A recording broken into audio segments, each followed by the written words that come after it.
Local man is stunned when his collapsed driveway reveals a secret room under his house. From the costly to the backbreaking and everything in between, there are a million miserable ways for a homeowner to spend a Saturday. One weekend the living room might need repainting. The next there are weeds that require pulling or gutters to be cleaned. So by all standards, England homeowner Simon Marks should have been in for a horrendous weekend. While pulling his car out of the driveway one Saturday afternoon, the ground beneath his wheels began to crumble. Fixing his driveway was not on his to-do list that day. When he inspected the damage, he discovered something else entirely, and it was baffling.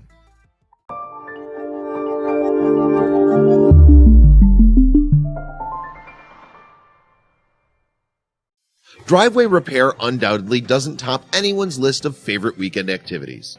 So when Simon Marks of Luton, England, had an accident in his own driveway one Saturday, he groaned at the thought of a ruined weekend. That is, until he inspected the damage. With plans to go out in the afternoon, Simon had simply been reversing his black Vauxhall Zafira out of his front driveway. Unfortunately, when he did so, he felt it lurch forward. At first look, the damage was bad, really bad. Concerned a sinkhole had just opened up underneath his house, Simon took some pictures of the massive crater beneath his car's tires and sent them to his father, Gerald, who was on his way to help. "I was just terrified the whole house was going to vanish," he said. The closer Simon looked at the damage, however, the more he came to realize that perhaps this was something more than a sinkhole or a badly constructed garden. Carefully, he began removing the cracked slabs of concrete and was stunned by what he saw. Descending into the darkness of what he'd once thought was going to be a massive thorn in his side and his wallet was an old, rusted ladder. That was when he and his dad decided to start digging. Simon and Gerald didn't have fancy tools or machines to help excavate the hole that was, as the Sun later reported, nearly full to the top with mud. They simply used shovels and buckets. The pair dug and dug, the pile of excavated mud growing larger by the hour. Strangely, ordnance surveys didn't shed any light on what might have been hiding beneath Simon's driveway. According to those reports, there was nothing but empty land before the home was built. Soon, Simon and Gerald had removed about 5 feet of mud in total, enough for them to crouch down inside and further inspect the space. Gerald had a hunch that he knew what it was, though he needed to see it to be sure. The two men descended the ladder, unsure what they would find. Once they reached the bottom of the chamber and established their footing, they turned around and came face to face with something unusual. There in front of them was a strange doorway. Unsure if it was safe to enter the mysterious corridor, Simon did a little scouting.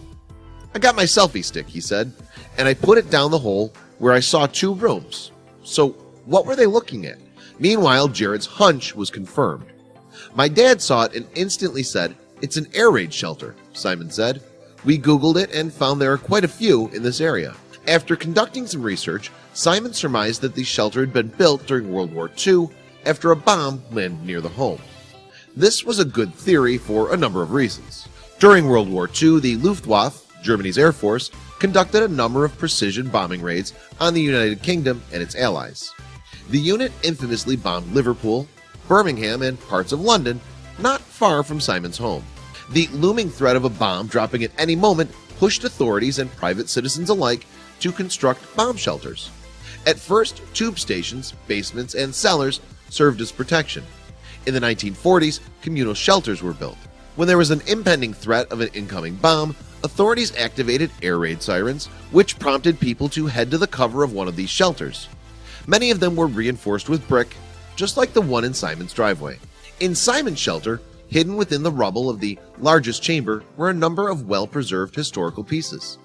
This newspaper might have seen better days, but it still served as a reminder of what was happening around the time Simon's shelter was built. This milk bottle, filled to the brim with caked mud, also offered a small glimpse into the past. Had someone been drinking from it while waiting for the bombs to drop above their head? Whoever owned the house before Simon must have built the driveway right on top of the shelter. When the door hinges finally rusted away, the door fell into the chamber, making it only a matter of time before the concrete collapsed inwards. "It's incredible to think it has all been made by hand," Simon said about the shelter. "It's part of our history, so it should be kept." Simon and Gerald hoped that it was structurally sturdy. This way they wouldn't have to fill it in or remove the shelter. Excavating a World War II bomb shelter sure beats cleaning the gutters. Hopefully, people all over the world will continue uncovering the history hiding in their backyards or driveways. Share this incredible historical find with your friends below.